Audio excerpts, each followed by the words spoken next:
All right, today we've got a story for you that is just wild. It starts with something you'd never expect, a piece of lost TV history, and it ends up being a huge lesson in modern cybersecurity. We're talking about a beloved kids show, some internet detectives, and a security flaw that basically left the digital backdoor to a national archive, completely unlocked. So, it really all comes down to this one big question. You've got this piece of media, right? Locked away for decades because it was supposedly too scary. It was never supposed to be seen by the public again. So how in the world did it just escape from what should have been one of the most secure digital archives in the country? You know, the journey of this episode is a long and winding one. It airs one single time back in 1976 and then, poof, it's gone. Vanished. It isn't until decades later in 2019 that it's properly digitized and put into a secure archive. But then, just a couple years later, in 2022, it leaks. And that leak is what kicks off this whole hunt for how it could have possibly happened. Okay, so first things first. At the very heart of this mystery is a really famous piece of television history, the legendary Wicked Witch episode of Sesame Street. And get this, the star power here was incredible. The episode actually starred Margaret Hamilton, the original Wicked Witch of the West from The Wizard of Oz, reprising her role. But her performance was apparently so good, so convincing, that after it aired just once, the network got absolutely flooded with complaints from parents. They were basically saying, "This is way too scary for my kids." So the episode was yanked off the air immediately, and, just like that, it became this legendary holy grail for lost media hunters. So now, let's jump forward a few decades to the scene of the crime, so to speak. For years, this episode was just a rumor, a legend. And then, all of a sudden, it was everywhere. How did it manage to get from a super secure vault onto the wilds of the internet? And we're not talking about some dusty old tape sitting on a shelf somewhere. The high-quality digital version was being kept in the American Archive of Public Broadcasting. This is a big deal, a professional archive run by the Library of Congress. You would think this place would be like Fort Knox for digital media. And then, boom, June 18th, 2022, it happens. Some anonymous user uploads a perfect, crystal-clear copy right onto Reddit. For the community of people who dedicate their time to finding lost media, this was just a massive earthquake. The legend was real. You could actually watch it. But really, the mystery was just getting started. Which brings us right back to that big question.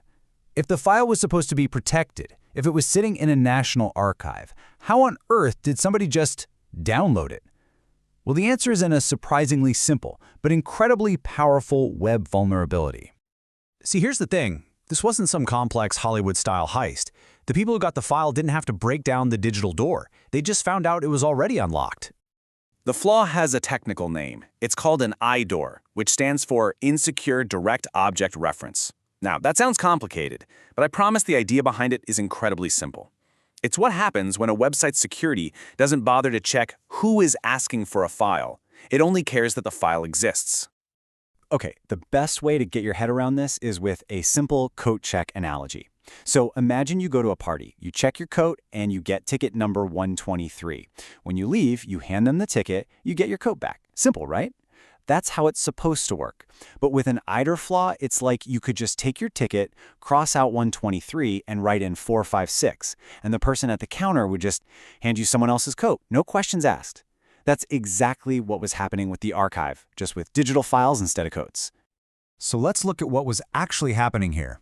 The server should have seen a request for a protected file, checked who was asking for it, and then sent back a 403 forbidden error. That's basically the digital version of a bouncer saying, "Nope, you can't come in." But instead, the server just saw a valid file ID and happily delivered the video. It never even asked for an ID. Now, this flaw wasn't found by some lone hacker in a dark room. It was actually discovered and used by a really specific online community. These are the digital sleuths of our story. These groups go by the name data hoarders, and their whole mission, their entire reason for being, is digital preservation. They work to save old websites, ancient software, and media that they think might just disappear forever. Their goal is to archive history. And the secret method for using this archive flaw is started getting passed around privately on their Discord servers. But this is where things start to get a little murky, a little complicated. Because while their goal might be historic preservation, the method often involves accessing copyrighted stuff without permission, which, as you can imagine, definitely blurs the line with digital piracy. So, you've got this historic episode leaked all over the internet and a major security flaw being passed around online. So what happens next?